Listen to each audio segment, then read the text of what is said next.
Hello guys, good morning. Sa mga araw na to, papunta tayo ngayon sa Zane Company for the second day of training. Yon. So magkakaroon tayo ng mga panibagong kaalaman na naman. Lipat-lipat din pag may time. So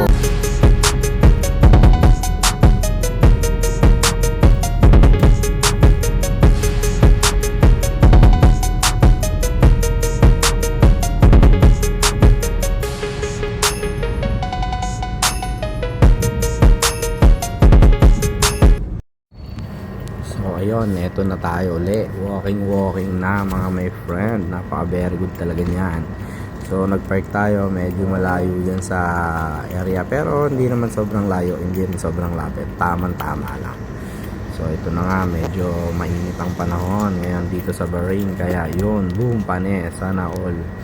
Kaya sa mga nangangailangan ng Zane Internet SIM card dyan, message lang po kayo. Free delivery all over Bahrain. No advance payment po ha. So pag deliver ko, wala po kayong ilalabas na pera.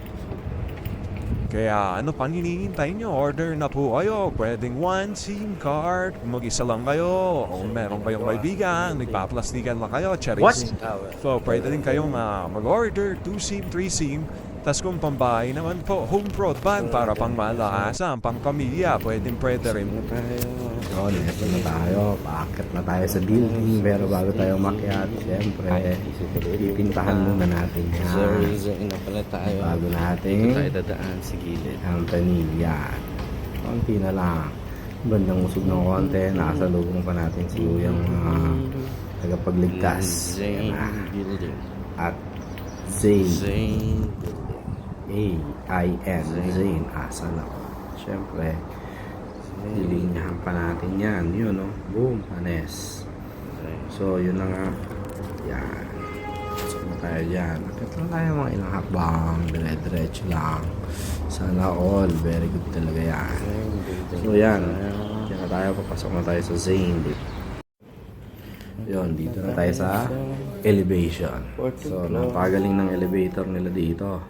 Bumubukas. Tapos sumasara. Sana all. Wow!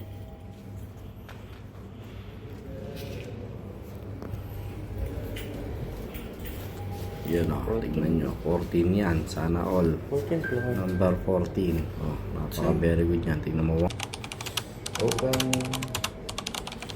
So, dito na tayo.